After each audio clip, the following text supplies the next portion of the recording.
Hey guys, my name is Elizabeth Halley, but I go by Lizzie. I am originally from Southern California. I moved to Arizona about 5 years ago and just transferred down to ASU this past year. I am studying to be a social worker in domestic violence with children. Super excited about it. So yeah, let's get into it. This is my box. I used a Nike box. When thinking about three social identities that I have that I feel like really represent who I am, that will intersect, I first have two things to base off my first one. The first one I picked was age, and what I picked first was a picture of me right here and my best friend and our siblings at kindergarten graduation. I feel like this really represents how old I am. It was my kindergarten graduation. You can still see the spiky hair, the Bieber hair. Classic 2000s. You can even look at our outfits, like, not it. But second of all, I still have this. My senior year parking pass from high school. I graduated in 2017. So yeah, I feel like that really shows kind of my age and who I am. Next, I chose sex. So for sex, I am a female, identify as a female. And for that, I feel like the best category that kind of puts female in is lip gloss. And I love this lip gloss. I always have it on me. And I feel like it's a good identification of who I am. So, yeah, girl. Lastly, I chose religion. So my religion is Christianity. I was raised on it. I grew up with it. My parents they came into that faith later in age, but when we were little and before we were old enough. So what I chose was my Bible. Yes, it's ginormous. It's a big one. But I identify this. I got it going into college. It was a gift from my pastor. It's kind of like your big kid Bible. You know, like you grew up having your little ones. This is your big kid one. These three things I identify with very well. How they intersect, I feel like, especially with like my age to my religion, I feel like that really shows kind of like you kind of have to grow up a little bit. And you kind of put into like a category on how you should act in certain religions, especially mine, I feel like.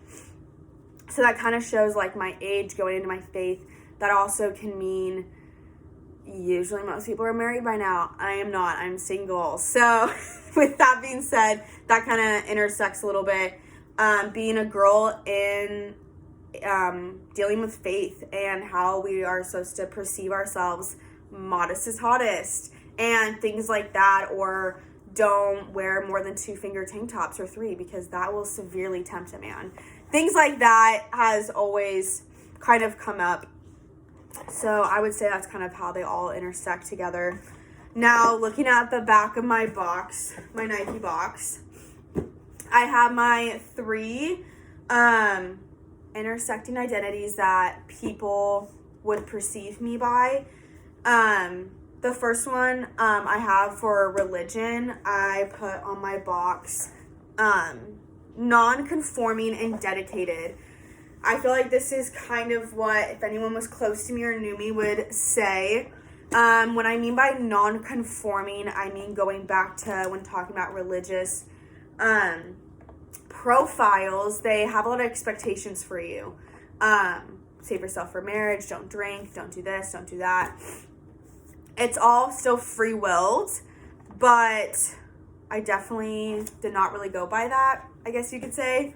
Dedicated, I am dedicating my faith. It's something that has pushed me through a lot of tough battles throughout my life, and I'm very dedicated to that big book. Next, we have,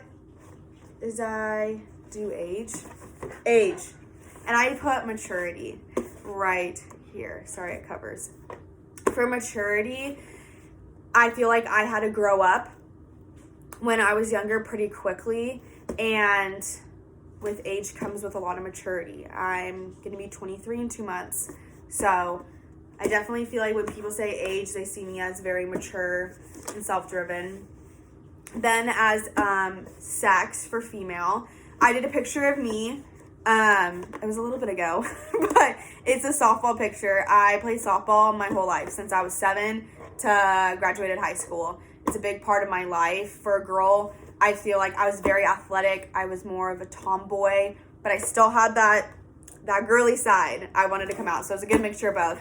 Got along with everybody, but very driven, and my athleticism. How these all intersect, I feel like, especially like before when I was talking about maturity and with religion, that can always come too. You have to, I feel like with religion, you really kind of have to open your brain to things that may not always be able to comprehend and understand at a certain time. I know I've definitely matured a lot in not only who I am, but in my faith as a Christian. So I feel like that really intersects. With female immaturity, I'm pretty sure any girl can say this. We gotta learn do not do this, don't act like this, don't say these things. It's a big thing with growing up, making sure that you can look over your shoulder when you're walking in a dark alley. Make sure, just like certain things like that, being cautious, being aware. You always have to be like that as a girl. Now, when it comes to religion and being a girl, Kim previously stated that you have that profile. You have to look a certain way, like make sure you're like proper and holy for Jesus, like things like that. So I feel like that kind of intersects all together. During this experience and making this, I feel like I did learn a lot about myself and kind of like dove deeper into really like who I am, like what makes me me. And I feel like these 3 identities really, I guess you could say, profiled myself. But with that being said, in the book I think it was a PowerPoint we had, part of it said human lives cannot be explained by a single category, and I strongly believe that. Just because I told you guys 3 identities about me and who I am, like, you still don't know really who I am. You can just see from that identity, kind of perceive a certain way about me. I'm pretty sure you can perceive a certain way when I talked about my religion, or when I talked about my age, when I talked about being a girl. You can perceive so many different things, but that doesn't make you who you are. So I feel like that really stuck with me from the book. But yeah, so that's me.